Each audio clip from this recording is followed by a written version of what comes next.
আমি ইমান ৰাতিখন ক'ত গৈ আছো জানেনে? গণেশ পূজা চাবলৈ। আৰু ইয়াতে বহুত ডাঙৰকে গণেশ পূজা পালন কৰে। ত' কেনেকৈনো নোযোৱাকৈ থাকো। বৰষুণ দিছিলে যাৰ কাৰণে সোনকালে যাব নোৱাৰিলো। আৰু এইবিলাক যে পানী দেখিছে চব বৰষুণৰ পানী জমা হৈছে। আৰু অকনমান দূৰ গলে আমি গৈ পামগৈ। পানী মানে ইমানেই বৰষুণৰ পানী জমা হৈছে যেন পালকে যেন বানপানীয়ে হৈছে। আৰু গৈ পালোগৈ আৰু ইয়াতে এটা বস্তু বহুত ভাল লাগে। পূজা মণ্ডপৰ ওচৰত পুৱা 1.5 কিলোমিটাৰ মান আগৰ পৰাই এনেকে ৰাস্তাটো সজায় আৰু আমি মণ্ডপ গৈ পালো।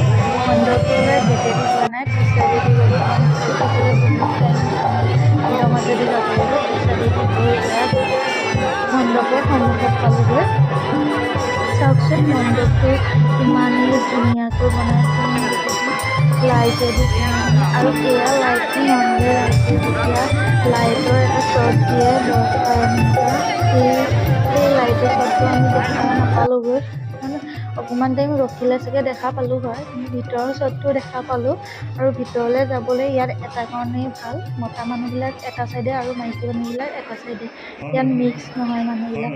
আৰু এইয়া ভিতৰত দেখিছেনে, ভিতৰতো সেই এটা চাইডে থাকে মানে মিক্স হৈ নাযায় আৰু লেডিজ জেণ্টছ।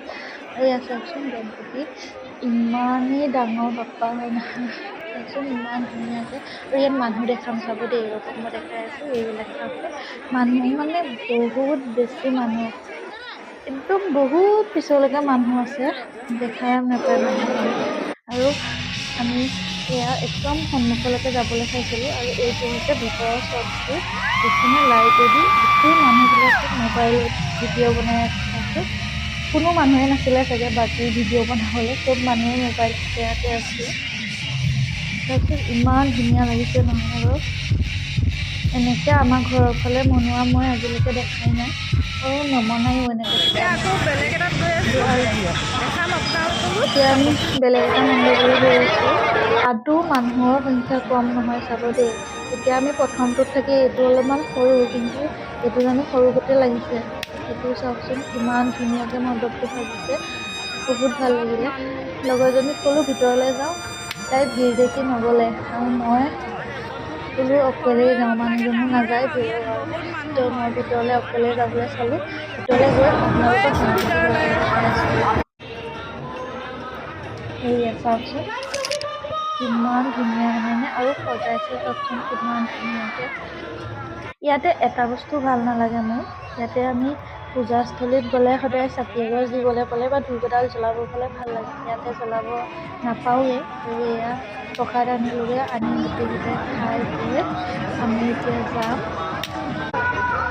মক্কা কোৱা চাবলৈ।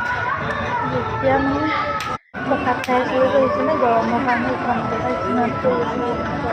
আৰু প্ৰসাদখিনি খাই ইমান টেষ্টি লাগিছে বহুত টেষ্টি লাগিছে। আৰু এয়া ওপৰলৈ উঠি মানে ইমান ওপৰলৈ যাব লগা হৈছে, ভয় ভয়কে গলো। আৰু এই চাইডৰ পৰা ভিতৰত পইচা দি আছে, কোনে কেনেকে পইচাটো লৈ যাব চাব দেই। বহুত ভয় লাগিছিলে আৰু মই খিৰিকীতে বকিছিলো নহয়, একদম ওচৰলৈকে আহিছিলে নহয় মই বাইকখনত। মই যে খিৰিকী বকিছিলো নিজে নাজানো আৰু ভগৱানকে মাতি আছো মানে। আৰু এতিয়া চাব দে কাৰ দুখনো উঠি আহিব। ইয়াতে এজনী ছোৱালী আছে, কাৰখনৰ ওপৰত শুই দিয়ে, ইমান সাহস। আৰু ল'ৰাটোৱে দেখি কেনেকুৱা লাগিছে মোক। মানে ছোৱালীজনী শ্বটটো মই দেখাব পাৰিলে লৈছো যদি মই দেখাম। এই ছোৱালীজনী যে কাৰখনৰ ওপৰত শুই দিয়ে, অকনো ভয় নকৰে। আকৌ এতিয়া দুইখন কাৰ চলিব, বাইকখিনিও চলিব। ভগৱান ইহঁতক কি খাই জন্ম দিছিলে বাৰু, কেনেকে ইমান সাহস, কিমান ওপৰলৈকে আহিছে নে এনেকে উঠি মানে। এতিয়া ওচৰলৈ আহিছিলে, মই কি বকিছিলো কি কৈছিলো নিজে নাজানো আৰু বহুত ভয় লাগিলে।